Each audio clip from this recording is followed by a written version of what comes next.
Hello, welcome everyone to The Distraction here on Fightful.com. I am Jeremy Lambert.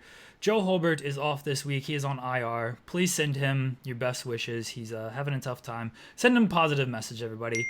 To replace him, we have the legend, Denise Salcedo. Denise, I'm, how I'm are so you? happy to be brought on as a legend and also that this is our first podcast together. So it's like, yay, it's a momentary occasion. The fans have been clamoring for this collaboration. This is the Taylor Swift Bon Iver collaboration that everybody has wanted, and we're here to deliver it.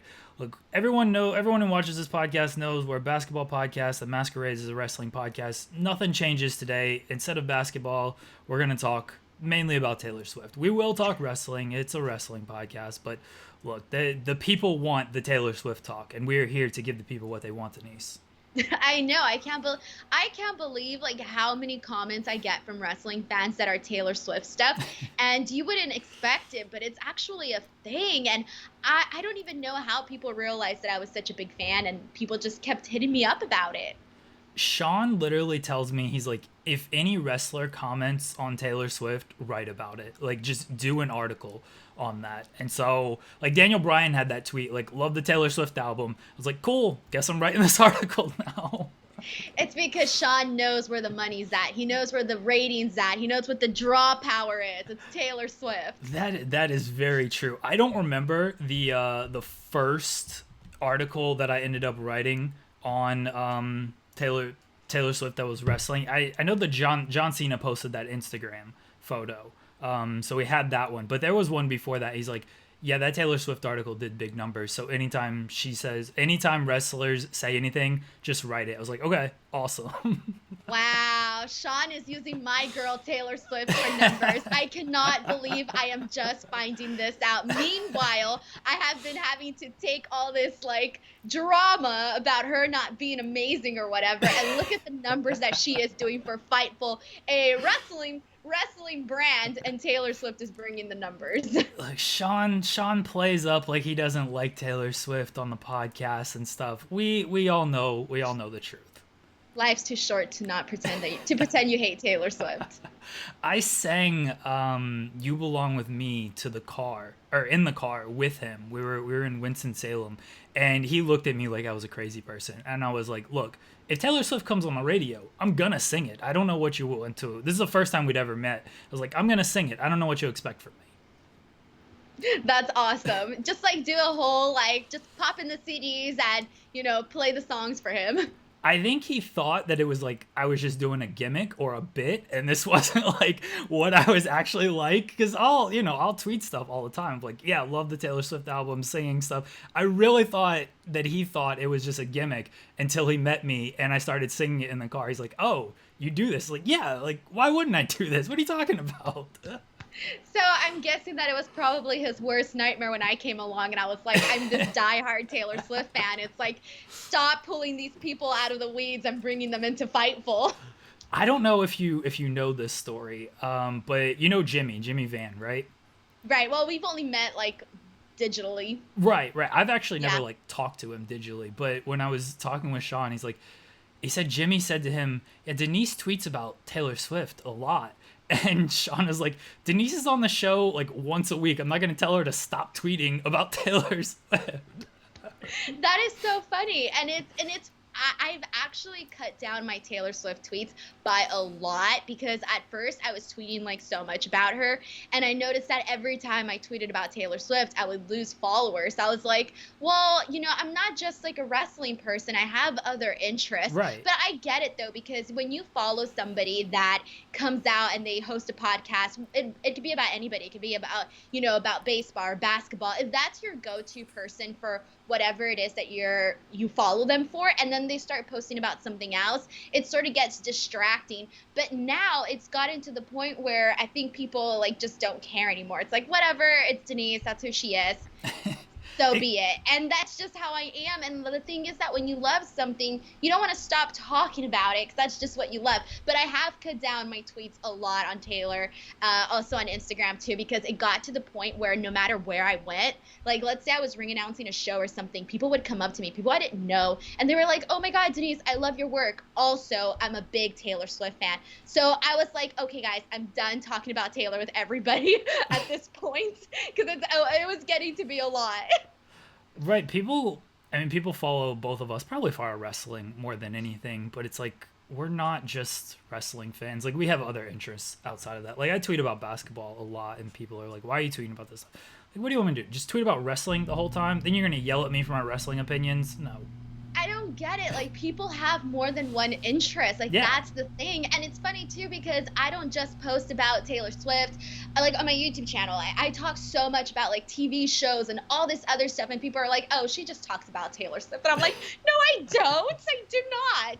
But you know how it is online. People just see one thing. And, you know, it's kind of like that whole, are you WWE? Are you AEW fan? Like, what do you subscribe to? And you say one bad thing about whatever company. It's like, oh, it's because you're a shill for this company. And you're like, no, I said this about that company. But people tend to only see one thing. Yeah, I had a thread about WWE this week of like their creative and how they're just making C-level movies and stuff. And I gained like a bunch of followers from it. And a lot of them were like AEW fans. And I'm just like, I hate to disappoint y'all, but like people yelled at me last week for being too negative on AEW. So I just don't like any of this stuff. If it's Britt Baker or Daniel Bryan, cool. That's good. Those are my two favorites. Otherwise, apparently, I just hate all of wrestling. So what can you do? It happens too because I remember like for a while I got really busy and there's so much wrestling on TV. You could only watch so much of it, right? So I think for a couple weeks, I was only tweeting about WWE. Like I hadn't tweeted anything about AEW. I hadn't tweeted anything about Impact or New Japan or anything. And then I got people that were tweeting me like, how come you only tweet about WWE? Like, is this all you're watching? And I'm like, guys, I'm busy. I keep up, but I don't always watch everything live. And I don't like to tweet about a show after it already aired live. Like I only feel like you should tweet about a show when it's live, not like 2 days afterwards when you're catching up with something. Oh, see, you can do that though. Just they're cold takes, but who cares? Like, if you want to get your opinion out there, just do it. Like, if people yell at you, just block them. I try. Well, I haven't had too much. I honestly haven't really had a bad experience on Twitter, to be honest. I haven't had as bad of experience as other people. I think for me, I think for me, I've had more bad experiences on Instagram and maybe YouTube. See, I don't go on Instagram. I don't know how anybody yells at you on Twitter. I tweeted over the weekend, like, you're just one of the most, like, positive, uplifting people I know on Twitter. And, like, every time you tweet, it's like, Denise has something nice to say. She's doing something awesome. Like, you can just tell, like, you love what you're doing. And that's really hard to find with a lot of people, especially covering wrestling where it's, I mean, let's be honest, it's not the best thing to cover a lot of times. So, like, you just making your videos, doing podcast appearance, whatever it is, like, you're so positive about everything. It's like, anytime Denise tweets something, it's just going to be a smile on my face. You're better than WWE at putting a smile on my face. There you go. I'm going to start doing Denise Mania or something. See if I get as many viewers. I'm just kidding. 50 million people watched WrestleMania, according to Mark Henry. That's what he says. I don't know. I have to ask you this in true distraction form. Are you a Bret girl or a Shawn girl? Okay, so this is actually very complicated considering my just yesterday on Quizlemania, I was like livid that Bret Hart wasn't on the answer for greatest wrestler of all time. However, I love Bret Hart. Like, I love Bret Hart, but if I had to pick between Bret Hart and Shawn Michaels, and my fiance is going to hate me for this because we're total opposite on this, I'm going to go with Shawn Michaels. Oh. And that's the thing, like, we're always arguing about this. Like, we're never on the same team about this. So he's made very convincing arguments about Bret, but I just want to win, so I've made very convincing arguments about Shawn. Oh, Denise, we might have to ban you from our show now. We ban a lot of things on this program, by the way. Wait, what's the general? Everybody's always picking Bret Hart on the show, or what? You were the first person to pick Shawn Michaels. Legitimately the first person to pick Shawn Michaels. I can't help it. There's certain people that you just, even if you think somebody's a better wrestler, technically speaking, and a great worker and all of that, there's just certain people that you tend to flock to for different reasons. You know, I just like Shawn Michaels for not just being like a great in-ring performer, but it's more than that. I was a Shawn Michaels person growing up. Like I like his charisma and everything, and just his personality is like, yeah, this dude's awesome. But the older I got, the more I appreciated Bret Hart, and I think that Shawn Michaels, because of what he's done in NXT and making it like everything is Shawn Michaels in NXT. Like you gotta have a ladder match every month. You gotta do like this dramatic talking stuff in every match. It's just too much for me. Wow. No, I love anything Shawn Michaels, so I can't complain. I'll go back and watch an old Shawn Michaels match any day of the week. Like his performances still hold up to me. I just think as time has gone on, he is the reason for a lot of how the business is now. And I'm not saying that's a good thing or a bad thing. I'm not saying it's a bad thing, but like he is, again, the NXT stuff with the dramatic talking, all the super kicks and everything.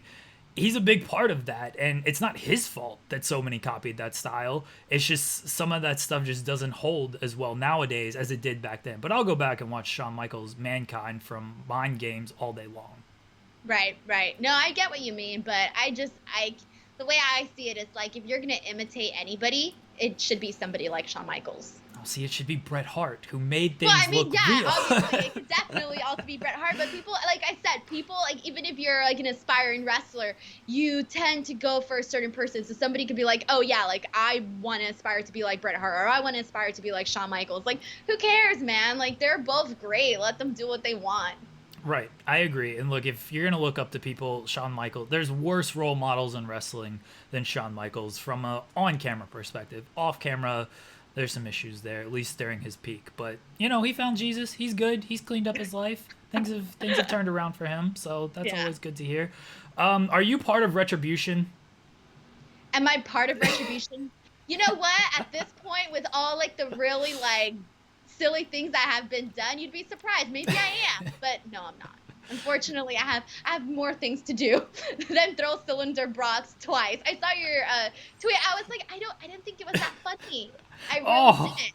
I saw it the first time. I had no reaction. Then I watched the clip again to see like maybe I missed the funny part in this, and I just didn't laugh. Oh, I thought the whole thing was just like the whole Retribution gimmick is just stupid to me. Like I don't know. I have no idea what they're trying to accomplish. Can you piece anything together of like what they're trying to accomplish with this? Well, see, I think it's more of like trying to be, I've heard some people say like, oh, this is more of like the Antifa's gimmick, that sort of thing. That's what they're going with it. And I just see it as, I almost don't think that they have the end game idea already for this. Like, I almost just feel like it's something that they put together. Okay, let's do it. But they don't actually have the end game or the end result for it just yet. I don't know why, but that's just the feeling that I get. I feel like there's still some big pieces missing. And I just, if you're going to do that, I think you need to look really cool. The people that you have doing it need to look cool. They need to look badass. They need to look scary. You need to be afraid of those people coming into your home and just trashing wherever you live or whatever. And we're just not getting that. See, that's why it's comedy to me, is you've got all of these like 5'8" people running around and they're throwing 2 cinder blocks, one through an already shattered. They're kicking a car. We didn't even see the car get tipped over. It was just already tipped over and they're just like kicking it, and the guy needs help getting down off the car and stuff. They're using the spray cans, just like spraying it in the air like it's a Lysol can or something. It's complete comedy to me. It's a mess. I mean, I can see some kids from my former high school putting something like that together. That's what it seems like. It's like, oh yeah, let's go out with your buddies on a Saturday night and TP somebody's house. Like that's what it feels like. It doesn't feel like it's just a major wrestling angle for people you're supposed to be afraid of. I don't understand it at all. I don't either, but I'm curious to see where it's gonna go. I mean, I wasn't expecting all this ninja stuff. That came out of nowhere too. And now it's not the greatest thing, but I'm not hating it every week. It's tolerable. What are your thoughts on Raw Underground? You think the ninja stuff is tolerable? I mean, I've complained worse about it. Other things have bugged me worse. At this point, they're just background to me. Raw Underground, I did not like it the first week whatsoever. I thought it looks really silly. It looked fake, and I didn't like that. And liked it a little bit more the second week, but I just really think that it depends who they have on there, who, like, they have to have somebody that actually knows or looks like they know what they're actually doing. And so I think that that's honestly like the key element that needs to be incorporated into Raw Underground. And I also think more things need to be explained about what exactly the purpose of Raw Underground is for the on-screen, for on-screen purposes. I just think that there's a lot of unanswered questions. I was really upset that they didn't have Shayna go after one of the guys, because I thought that would have been like huge. That would have been like the thing that they needed to gain people's attention, especially for those that haven't been sold on the idea of Raw Underground just yet. So I did say this on the Raw podcast. I think they really, really missed out on a huge opportunity to not only make it a reason worth watching, but also to sort of get that momentum and that hype back for Shayna, because she went from like here with hype and momentum to like down here. And I just feel like she's one of those people that has such a natural persona, because like that's just like who she is. And because of that, like they're missing the boat with her. Like they should have her doing something like super killer. You don't have women like Shayna every single day, so take advantage of it. Becky wanted to drop the title to Shayna. She said this on the Bella Twins podcast. She's like, yeah, I want to lose the title to Shayna. And obviously that didn't happen. And then they kind of just, like, Shayna disappeared after Money in the Bank. I hated the Shayna promo. I guess it was last week, where she's like, Asuka, I'm not here to attack you. Like, I want you to win, and all this stuff. Like, what? Who is this Shayna Baszler?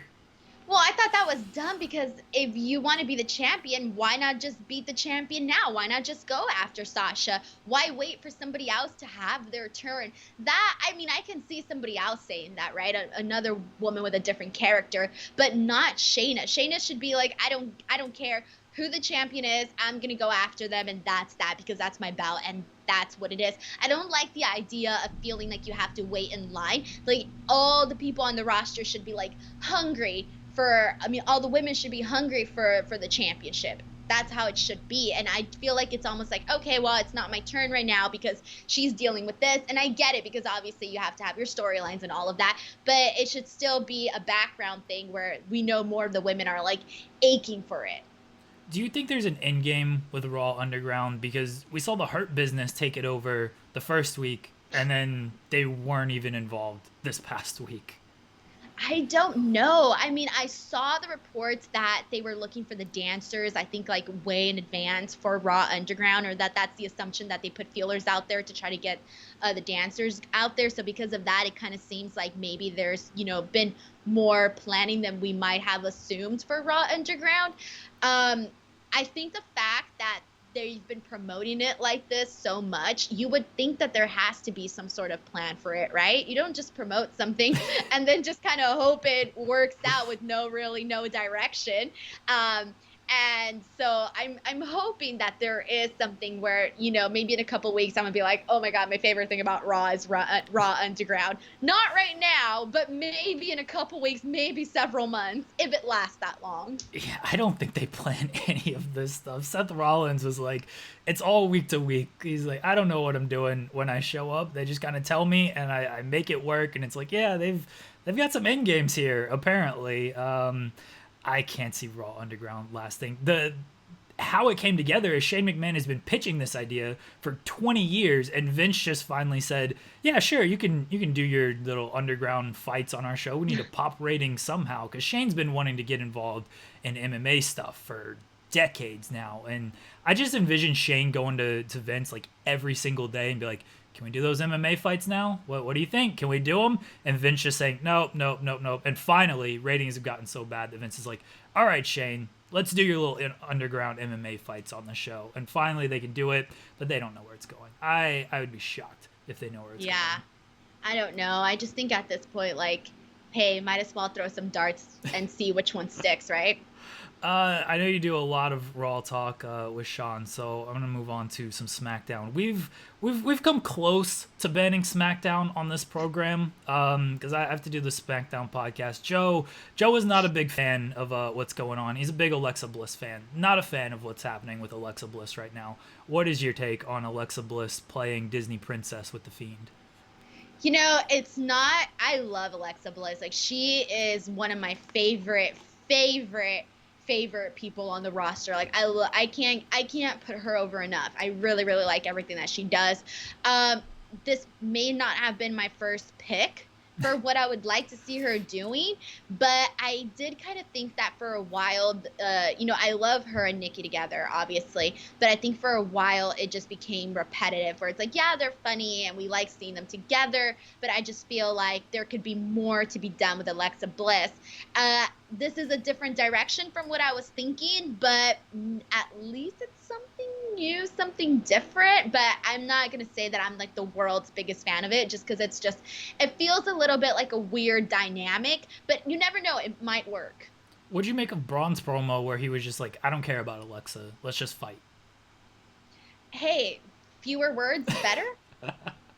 But he's I'm gonna say it as a man of a bunch of words. He's supposedly like in love with her. He sees her in his dreams that she's Sister Abigail and stuff, and he's like, I don't care. Supposed to be he's in love with her?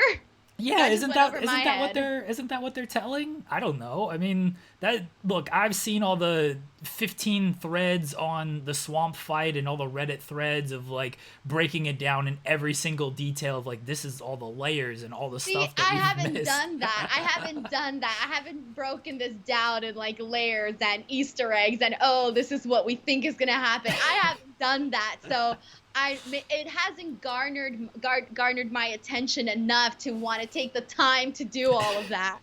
I appreciate those that do, because they help make my job easier. People have called Bray Wyatt the Taylor Swift of wrestling with all of the Easter eggs and stuff he drops during his promos and cinematic matches. Have they really said that? No, I have no idea. I haven't heard anybody say that. I was like, where have I been? I get tagged into everything Taylor Swift related, and I didn't hear that. But if they did, but they should say that. We start it right now. Bray Wyatt is great with words. He's great at delivery. He's great at bringing in a sense of, different characters. And yeah, he's great at putting all this little Easter egg stuff together. So you know what? Maybe there's definitely something there with that. There we go. We can start that. We can take credit for that scoop. No one gives me credit for my scoops anyway, but we can take credit for this one. Didn't you just put something out? There was a funny tweet that you put out recently where you're like, oh, thanks, like, this is my scoop. Or I forgot what it was that you said. Was it about CM Punk? Yeah, I said CM Punk would not be the mystery opponent in the NXT match last night, and I was correct. See? There you go. That's a great scoop. I only give accurate scoops. Jimmy... Were you wrong? Exactly. You were wrong. Exactly. Jimmy will say, he messages Shawn, he's like, what is Jeremy talking about? Like, is he being serious with this? So I had to put in my Twitter bio, like 95% of my tweets are sarcastic. Like, don't believe anything I'm tweeting. Because... Wait. I love how Jimmy is all up on our tweets. Yeah. I tweet so much about Taylor Swift. You're not being serious enough. We should have been notified ahead of time that our tweets would be analyzed and I don't know what else. Jimmy just goes to Shawn and is like, keeping tabs on us. Well, you know what? Shawn Ross Sapp changes his default picture too much. There you go. That is a complaint that I officially have. Thank you. I have that same complaint. His name a bunch of times too. I think it's always been like Shawn Ross Sapp of Fightful. Or like the little part that you could change, not the handle. Yeah. I feel like I saw different ones being used at some point. He's always done the Shawn Ross Sapp of Fightful, because he explained this to me a few years ago. So when like people embed his tweets into articles and stuff, the name Fightful will be in the tweet handle, so people can find the site and stuff. So I don't think I don't think he changes that too often. He does change his profile picture way too much. I get so confused. I hate people that change their profile picture that much. I get confused. Like, I'm scrolling the timeline. I was like, who is this person? Yeah. Usually when I see a new picture, I just go, it's Shawn. That's his new account. I watched I watch a bunch of your videos. The one I watched just before we came on. Let's argue about this, Denise. The Folklore album. Look, the rest of this podcast is probably going to be Taylor Swift stuff. All right, everybody. If you don't want to listen to us talking about Taylor Swift, you can tune out. We might drop some wrestling gems in there, but we did our service. We did 25 minutes on wrestling, close to 25 minutes. Actually, I hate to cut you off, but technically, wrestling fans should be fans of Taylor Swift, because Becky Lynch wants to be in her music video. The Big Show is a Swiftie. The Rock is a Swiftie. John Cena is a Swiftie. I mean, come on. How much more can you possibly want? I All right, have more. continue. I have more. Daniel Bryan, obviously, he Oh, sent the yeah. tweet. Ricochet tweeted about My Tears Ricochet. Renee Young. Renee Young, Ricky Starks. Ricky Starks is actually, get this. Here's a scoop for everybody. Ricky Starks is a big Kanye West fan, right?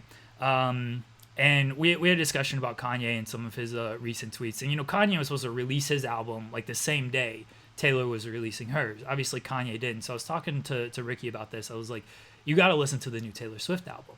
He's like, I don't really enjoy that stuff. Like, I need something that's gonna like work out stuff. I was like, no, just listen to it. Like, trust me on this. He messages me back. He's like, I love the album. She did a great job with it. I have converted Ricky Starks from a Kanye West fan to a Swiftie. All right, everybody? You can report that. You can put that little exclusive report out there. Go for it. Ricky Starks is a Swiftie as well. Cesaro is one. I've heard Cesaro mentioned. That one. Yes. What did he say?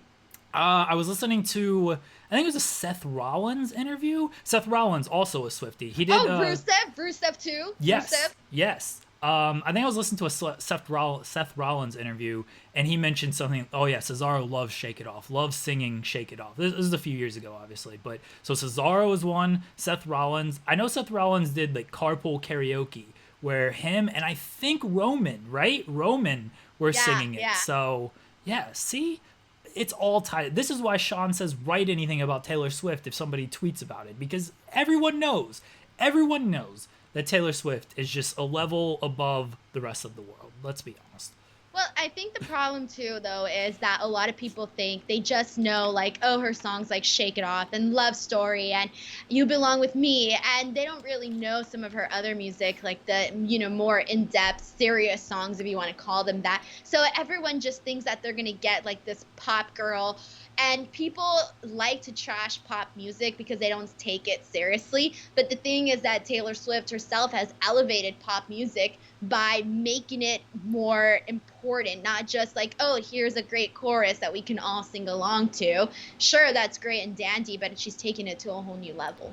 She has _1 albums in 3 different genres. Who else is doing that? Who else is doing that? Let's talk about Folklore. I watched your song rankings video. Let's argue. Yeah. Let's argue about this. Are you upset about this? Like, mine changes every single day. I'll listen to the album and I'm like, oh yeah, this is my favorite song today. And then I'll listen to it the next day. I'm like, no, actually, this is my favorite song today. You had August in your rankings as #1, correct? Is that still the case?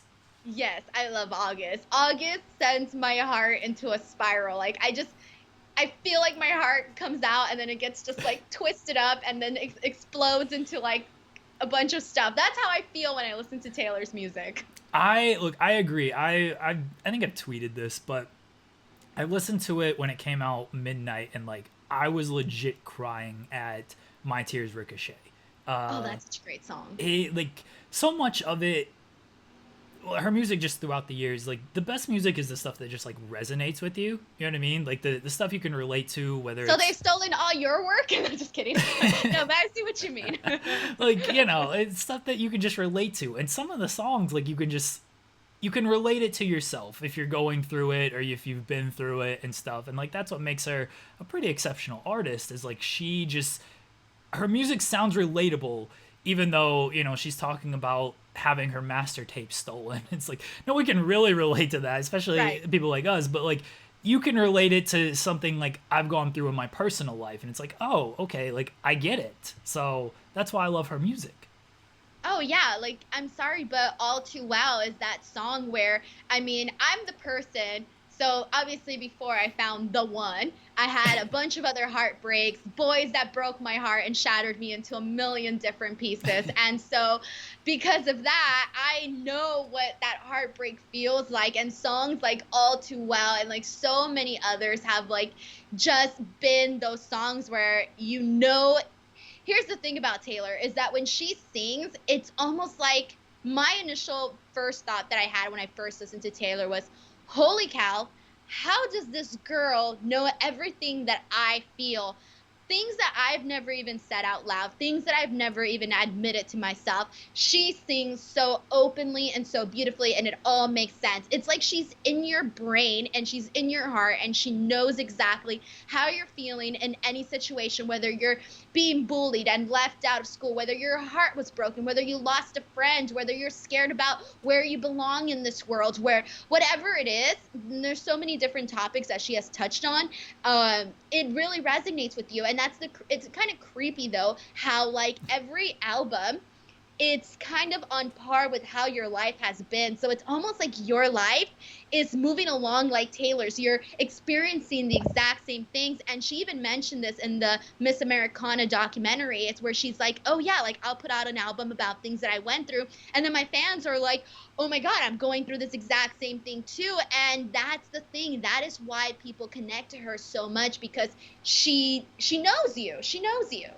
Yeah, people think it's weird or they can't relate to it. And look, I was born 88. She was born 89. Denise, can I ask you your age? 92, so I'm 28. Okay. Oh my God, youngin. But still, all around roughly the same age. So it does parallel a lot of what I've been through in my life. Again, I have not been through what she's been through, but you can always just find something in her songs of like, yeah, I relate to that. All Too Well is my favorite Taylor Swift song of all time. Is it really? Yes. It's a beautiful song. Mine is Daylight. Daylight? Okay. Daylight changed my life forever. And the reason like why Daylight changed my life is because when she says like step into the daylight and let it go, like there are so many things that I've struggled with that I just can't let go. I'm not that person that can easily forget about things. I analyze every single little thing. I worry about every single little thing, and I take everything to heart, right? But when Taylor Swift sang that, I was just like, man, let it go, let everything go. And I feel like I've had this like new perspective of life in my mind, and it's made me like so much more like happier. And I don't know, and then just the parts where she talks about New York and sneaking in your bed and all of that stuff, I was just like, stop it. This song is everything to me. And it replaced Enchanted, because Enchanted was my favorite song for the longest time. When I heard Enchanted for the first time, I was driving to school. I was in college when the album came out, and I just remember crying in my car thinking, holy dang, Taylor Swift did it. This is the song that I have been waiting for my entire life. And there was this thing going on Facebook saying, oh, if you had like 6 minutes left to live, like what is the last song that you would listen to, and like that would be the last thing you listen to. I was like, it would be Enchanted. And then I just went into like all these emotions and whatever, but now it's Daylight. You can curse, by the way. I heard you say "fuck that fuck" on Quizzlemania yesterday, and then you said I don't "dang." like it, Oh, look, Taylor curses in the new album. She drops an F-bomb multiple times. Yeah, but I like to space my F-bombs out, you know? I like to have the people, like, savor them or something. I just don't drop them left and right. I pick my moments. What is a Taylor Swift song that it just comes on in the car? Or what's your, like, go-to Taylor Swift car karaoke song? Ready for it. Okay. Ready for it, because I've never done karaoke, by the way. Gosh. I'm too scared. I like, you would think I wouldn't be scared, but I'm terrified of doing karaoke. I would never do it. Well, maybe I would, but I wouldn't right now.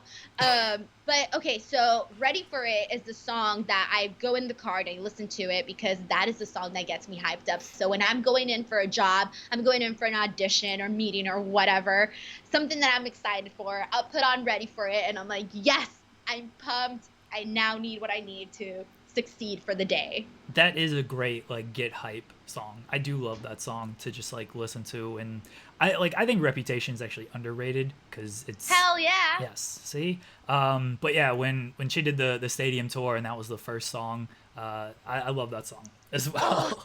It hurts me that she can't open every tour with Ready for It, because I feel that is the perfect song to start any tour. Like, I cried in Miss Americana when they showed the background scenes when she's getting ready to come out and she's getting her game face on and she puts the little hood on and she stands there and she's getting ready, and then all you see is like the back shot of her like this. That part is my favorite part in the whole documentary, and I just like remember, because like the Reputation tour was literally the best days of my life. whenever the world opens back up in 2025, that's my prediction. And we have wrestling conventions and stuff again, and we're in Vegas or wherever we're at. We're gonna go out one night, and we're gonna do Taylor Swift karaoke. No, Okay? I can't. I'm No, too scared. I can't. no, I can't do it. we are going to do this. All right? Do you drink? I don't drink either, Okay, BTW. I don't drink. I don't smoke. I don't do drugs. I'm that straight edge person. All right, I don't drink either. I do smoke, but I don't drink. And Smoking is bad for you. it's it's legal in some states to smoke. No, I know. I just like to play the whole CM Punk thing. Oh, it's fine. I don't care. I mean, I'm gonna smoke regardless. But look, you don't have to drink. I won't drink. We're gonna do a duet. I don't know what song we're gonna do, but we will do some type of duet. I love karaoke. Absolutely love it. I've done it with just like you can do it in like small rooms with just like your friends and stuff. I was in oh, look, see, you can do it with just like friends. You can do it obviously with like big stage people. I was in Jamaica, and those all-inclusive resorts and whatnot. They had a karaoke night, and I was like, yeah, I'm gonna do this. And I got up there and I did Shake It Off. Shake It Off, by the way, is my go-to karaoke song. Love that song. And just crushed it. Absolutely crushed it. I don't know if I actually did, but look, we're gonna do a Taylor Swift karaoke duet, okay? We will. No, I can't. We will. I can't do it. I'll do the dancing. I don't mind dancing. I don't mind acting out the lyrics because I can act out Taylor Swift lyrics. Like Death by a Thousand Cuts. I can act out that whole song. But singing in front of people, I don't know if I could do it because I just can't carry a tune. Well, I'm not a good singer. I have Taylor Swift karaoke champ in my bio. I'm terrible at karaoke. I don't care. Like, I just go up there and perform and just make a fool out of myself. Are you loved more if you suck or if you're good when you do karaoke? Like, what do the people want? Do they want you to suck? Oh, if they want you to suck, then that's great. I think people just like want a performance. You know what I mean? Like, if you're like, I know I'm not a good singer. I make no bones about that. I'm not going up there to be like this great singer or something, but I'll give the people a show. You know what I mean? Like, that's what I do. So we'll do it, Denise. We're going to do it. Other people are going to be around. Maybe Shawn will be there. We'll peer pressure you into this. And you might have to pay me. I would do it for the money. We'll put it on Fightful Select. We'll get a cut out of however many views it gets or something. We're going to do this. Ooh. All right, fine. You know what? I'm a sport. I'll do it. Yes. Whenever COVID is over, like I said, I've had a new perspective on life after COVID. I'm going to start living my life better. So I'll do karaoke with you. We can do a duet. You heard it here, everyone. It's on record now. So if you try to back out whenever, again, 2025, when the world opens back up, I'm going to bring up this podcast from 5 years ago and be like, no, Denise, see, you said you would do this with me. We can pick this up. No Kanye, though. No Kanye. No, we're not going to do Kanye. Kanye does have some good karaoke songs, but we're doing a Taylor Swift song. Why would we do a Kanye West song? I just want to make sure, No. I don't want it to be a surprise. Denise, you said you're going to do a duet. Here it is, a Kanye West song, and then I'm just like, ooh, like I can't back out of it now. I'm on tape. No, I would not do that to you. I said a Taylor Swift song. I don't think I said like just a rant. We're doing a Taylor Swift song. That's what I do when I do karaoke. Everybody, literally, when I go to karaoke with my friends, they will pick a Taylor Swift song for me. They're just like, we want you to perform this one. So yeah, people know me for my Taylor Swift performances. All right, wonderful. I could live with that. All right, so August is your favorite track. Mine is Invisible String. I don't know why. I think it's because like it's very like upbeat. I like the rhythm of it. You mentioned like some of the lines like throwing pennies in the pool and stuff. Like I think her cadence in that song is just very good, and it's also a catchy song. That's a great song. It's funny because my best friend that does Taylor Swift videos with me on my channel, we're always talking about how like I'm the romantic in the group. She's more of like she's not really as into romance or like as like me, right? So we're usually pretty opposite on these types of stuff.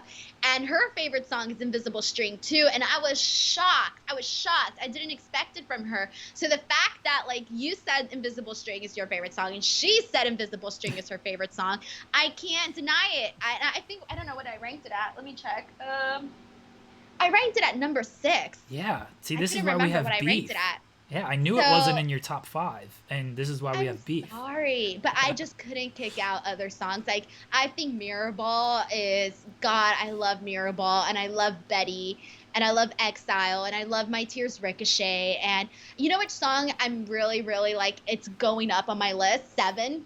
Seven is going Seven's up on my good. list because I don't know what it is about that song. Like it just sounds so good. You were higher on Mirror Ball than me. You had it like 2 or 3, right? I think I had it at three because Yeah. I had Hoax at number two because I live for sad stuff. Like, if something is sad, I don't care. Like, I will read the saddest book. I will watch the saddest movie, listen to the saddest song. I like sad stuff. I like her sad. White Horse was my most played in iTunes for the longest time Do you until think that's her saddest song, like for you? I don't know if that's her saddest song. It's probably like my favorite of her saddest songs though. So Oh, I if see. that makes sense. But I don't know if it's like her overall saddest song. I feel like a lot of the guys that I talk to that are Taylor Swift fans, they love White Horse. Yeah. Like, it's pretty interesting how like certain songs appeal to certain people. I think there's actually one song that I can't listen to and I skip it because it makes me so sad, and it's Never Grow Up. Oh, that used to be my ringtone for a How? while. It's too sad. I can't bear it. My heart breaks into a zillion pieces. So when it comes up and I'm in a good mood, I go, nope, it can't bring me down right now. Look, it's a sad song, but like I just like the message of never grow up because I don't plan on ever growing up myself. So that's why I enjoy that song because I like the message of Yeah. never grow up behind it. But that's not how I see it. I see it more as like, don't grow up because all the people you know and love are going to be gone someday, and you're going to be old, and you're going to be living all alone, and all those beautiful memories that you had as a kid are gone. And I can't. Like, I have younger brothers, I have a sister, I have cousins, and so when I think of this song, it just like shatters me. I get it. I mean, I see it that way, but again, the way that I always view it is like I don't want to be the person who grows up.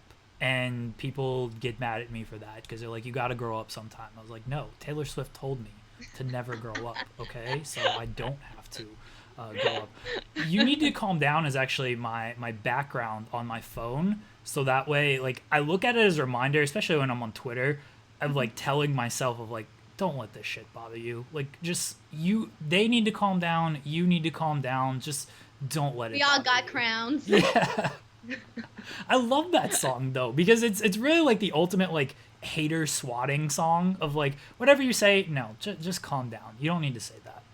Yeah, I was very pleasantly surprised when she brought this song out because Taylor Swift had been dropping hints here and there that she was in support of LGBTQ plus movement and all of that, right? But this song was really that song where it was like, this is your anthem, and this was her like speaking up for that community. And so it just like really, it was very nice to sort of see her add that song to her collection of songs. I actually, that song wasn't my favorite when I heard it, but the more and more that I listen to it, I like it more now than I did in the beginning. And that usually happens to me though. Like there's songs where I'll come out and be like, oh yeah, I like this song. But then like 2 years later, I'll be like, oh my God, this is the best song ever. But yeah, but my favorite song though on Lover, besides Daylight, would have to be Death by a Thousand Cuts. Like that song literally saved my life this last like October, August, when I was just so sad and heartbroken. And that song came at the perfect timing. I love Death by a Thousand Cuts. You mentioned sad songs. We'll stick with Lover here. Soon You'll Get Better. That might be her saddest because obviously it's about her mom. And Lover came out end of August. My grandma passed away middle of July. And so like I related a lot to just what Taylor was talking about. My mom actually called me. They played Soon You'll Get Better on like the country station a couple days after the album comes out. My mom calls me and was like, did Taylor do a song about like her mom having like cancer or something? And I was like, yeah. And of course this is after my grandma passed away, and it's my mom's mom, and she's like, I couldn't listen to it. Like I cried and I had to turn it off. Like, so I always relate that song to like what I went through with my grandma since they're very close in relevance. And yeah, that's a tough one for me to like listen to without crying. Oh, I get it. I have to skip that one too. I can't listen to it because it's just too sad. It's too sad.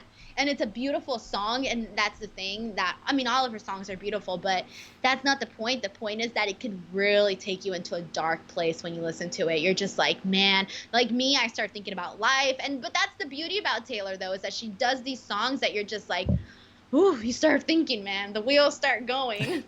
I think Cornelia Street acoustic from the Lover in Paris, like one, because that's very similar to like All Too Well with the piano and everything. So that one gets me. I love Paper Rings. I like the bops. You know what I mean? Like something you can just listen to. Do you like London Boy? I love London Boy. I love London Boy more than Paper Rings. I like something that I can throw on in my car, turn up to, you know. You can't love a London Boy? Is that what you're telling me? Oh, London Boy you can throw on in the car and turn it up to 100 and dance and get weird looks from people next to you in the car. I don't care, though. Like, whatever. Let me listen to what I want to listen to. Right. I love London Boy. I try to switch the words sometimes, but it's a little bit hard. What do you switch it to? Well, I switch it to, because my fiance is from Orange County, but I hate Orange County. So I'm like, oh, my OC boy, but I hate Orange County. But so it's complicated. So you try to remix the song. I can respect that. Yeah. I try to do that as well. Or, you know, when she says, like a Tennessee Stella McCartney, I change it to like a Californian Taylor Swift to like fit me. Because like, yeah, it's just ignore me. I do weird stuff. It's very difficult to do that. Like remix a song that's like always in your head, and then you know you hear it on radio or whatever, and not sing along. Try to come up with the lyric that you want it to be. It's tough to actually do that. So I respect that you try to do that. Yeah, I do that for fun. Like I'll randomly sing songs about my life, or like I'll be stuck in traffic. I'll sing songs about like that. But like switch it into like Taylor Swift songs. So like either the beat or like the lyrics, but then I change the words. It's a fun game. I don't know. You mentioned songs that you don't like, or it doesn't connect with you when it first comes out. You listen to it a little bit and then it's like, okay, I like this song a lot more. Cardigan was like that for me. I know you had that ranked pretty high. Oh yeah, no, actually no. I had Cardigan ranked at, oh my God, you check it at number 10. No, I thought it was higher. 10. Okay. No, Cardigan. I actually thought that the one was a million times better. Oh yeah, I like the one a lot better. Yeah, but I didn't like Cardigan right from the start. I mean, I liked it, right? But I didn't consider it one of my favorites though.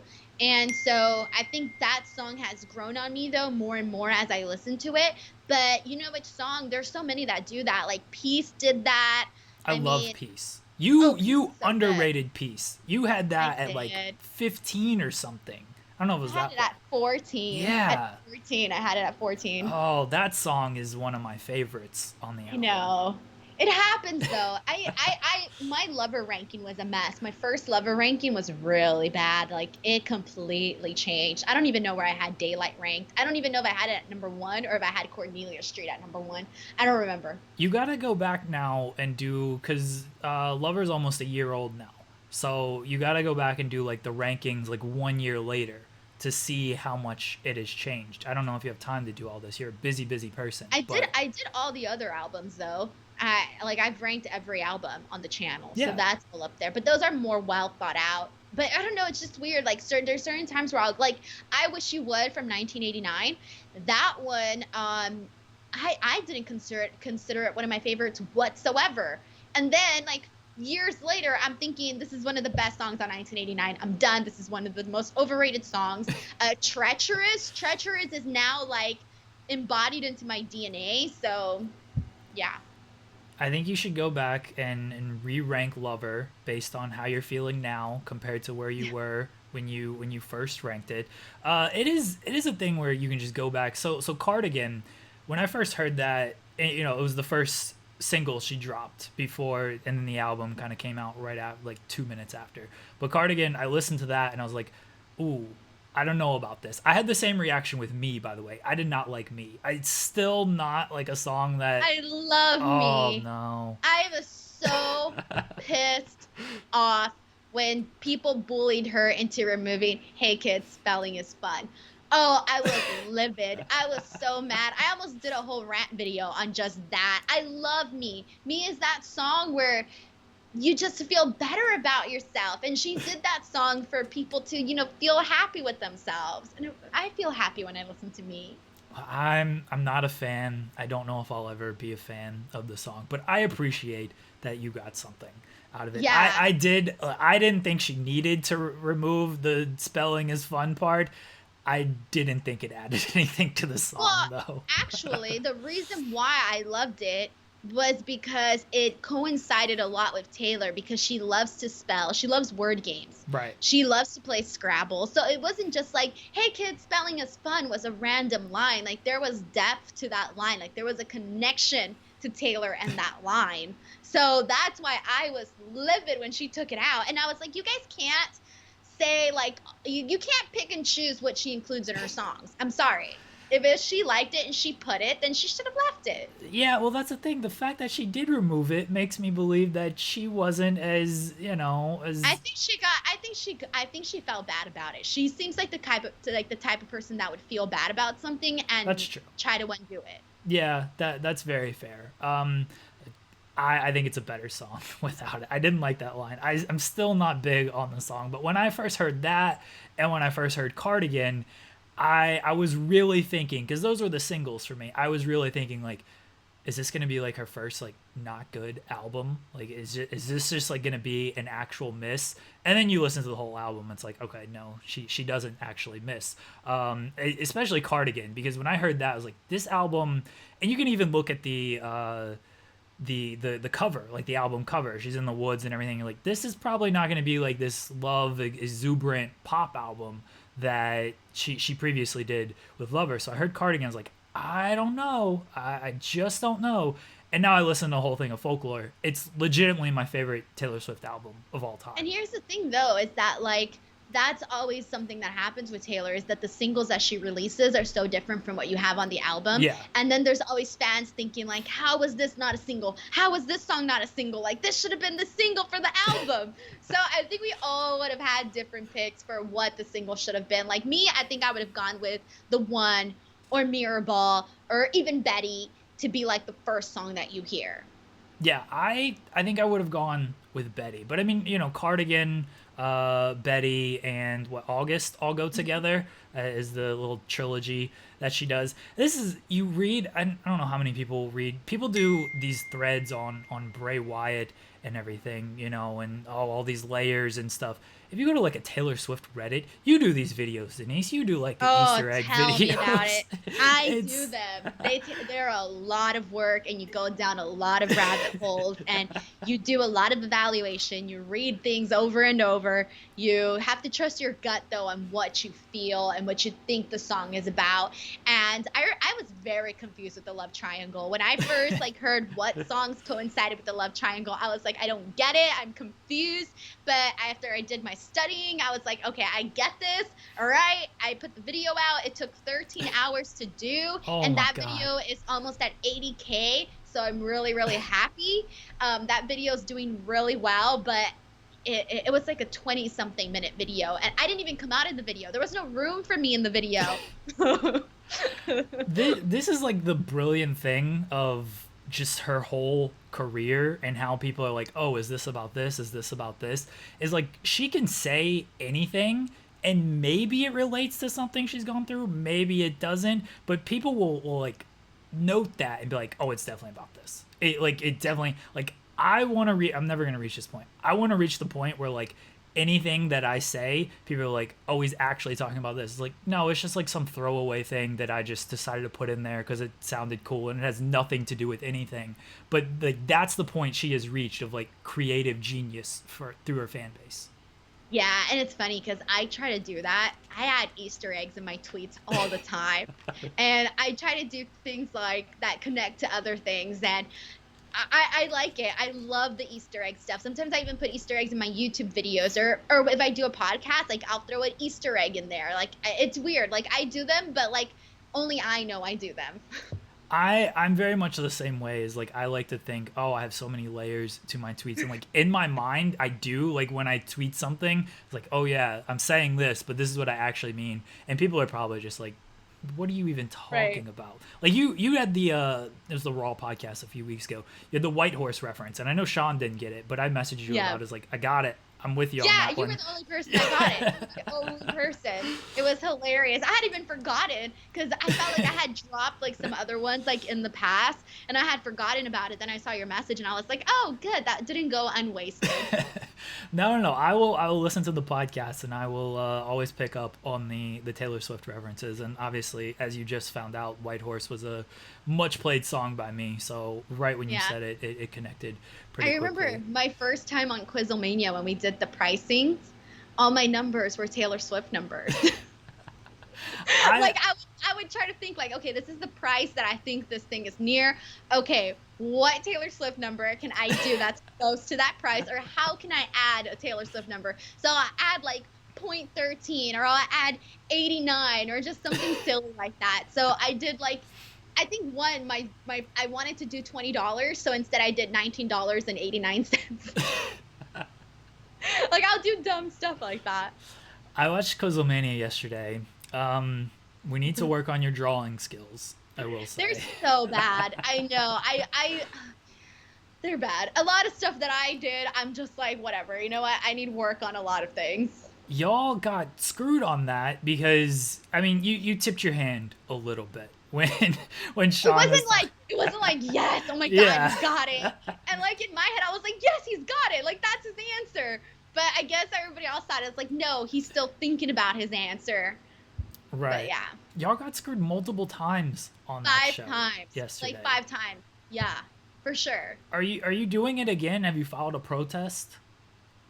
I have not filed a parole. I mean, I've said words on Twitter. That was about it. You need to file a petition. I hear that's what everybody's doing nowadays. It's just a petition for everything. Yeah, that's true. I'm going to do a change.org. Are you doing Quizlemania again? I don't know. They're doing SummerSlam, right? Isn't it like I think that's just Shawn. Yeah, that's just Shawn. All right. He's hogging the spotlight for himself, as he typically will do. Yeah. Well, did you see? I almost didn't get a chance in my introduction. Shawn was taking the whole spotlight. I know. This is what he does. He just, the Monday shows, it's got to be all about him. The Friday shows, it's got to be all about him. We're just fighting for words here. That's why we got to do our own podcast to get rid of him. I'm going to ask you... And look, this is completely random. I'm gonna name a wrestler, and you gotta give me the closest Taylor Swift song you can to their identify. Character or who they are in real life. To their character. We'll do character. I'll try. All right. All right, let's do this. All right, Seth Rollins. I'm gonna go with The Archer. Okay. Daniel Bryan. Since he liked Folklore, I'm going to go with Peace, because I know he's into all that green stuff, so I'll just go with Peace. Roman Reigns. Roman Reigns. What song would I give him? You know what? I'm going to give him Ready for It, because when I think of Roman Reigns, I think of energy. So there you go. Roman Reigns. That's the one I'll give him. Charlotte Flair. Charlotte Flair. She's quoted a lot of Billie Eilish songs. I can't give her the man because I feel that would be for Becky Lynch. So I would give her I Did Something Bad. Oh, all right. I like that pick. It's a strong pick. Sasha Banks. I'm gonna give her. Let me see. Boss, flashy. Let's give her Endgame. Cody. See, oozes charisma. He has a lot of confidence. Let's think. You know what? Just for fun, I'm gonna give him Miss Americana and the Heart Prince. Just because of the American Nightmare Americana. There you go. We're gonna tweet at Cody and tell him that's his Taylor Swift song, and he'll probably respond to us. He's responding to a lot of people on Twitter nowadays. That's funny. All right, I appreciate you doing that. Denise, big news. You're doing the Wrestle Talk podcast now on Fridays. Tell everybody about this. Yeah, I'm really excited. So that just happened, I think 2 days ago. Luke hit me up, and it's so funny because I'm in California and they're in the UK, and we couldn't get in contact on the phone. Like, I kept calling him, and the call would just drop, and he would call me, and it wouldn't even go through. But eventually we got through. We had to do video chat. That was the only way we can talk. And I look a mess. Like, I didn't have makeup on. My hair was all up, like in a bun. It was gross. And he was like, "We want you to be on the podcast." And I was like, "Yes." And I was like, "Ooh, I look like shit right now, but yes." And so yeah, so I was really happy that they asked me to be part of it. And so we'll be doing that every Friday on the Wrestle Talk YouTube channel. And where else can the people find you? YouTube.com/Denise Salcedo, Twitter and Instagram @_Denise Salcedo. And then I'm here every Monday, Raw podcast with SRS. So there you go. That guy. Everybody follow Denise. Again, if you want positivity in your life, if you want to support someone who just enjoys what she does for a living, please support Denise. One of the best people I know in this line of work. I appreciate you coming on the show. We'll be back on Saturday with the TEW series. We're fresh off of King of Kings, where Triple H retired and murdered the Fiend, Bray Wyatt. I don't know what happens after this show, but we'll be back doing that. Joseph will be back next week, hopefully. If not, I'll try to find another co-host. But hopefully Joe is doing better with everything he's got going on. He'll be back next week. No movie review next Tuesday. I apologize. We do have to review that Kurt Angle, Kevin Nash movie. We will. I do have the They Live review coming out, so everyone sign up to Fightful Select. Go to Fightful.com. We're trying to launch Fightful Gaming. Everyone tweeted Shawn, tell him to pay me more money to do gaming streams and things like that. Tell him to pay Denise more as well. Help Denise and I get more followers so we can pass Shawn, and I can take over the Raw post show for one night, where we pretty much do this podcast all over again, and maybe we talk a little bit about Raw as well. Again, check out Fightful.com. Thank you everybody for listening. We will talk to you on Saturday.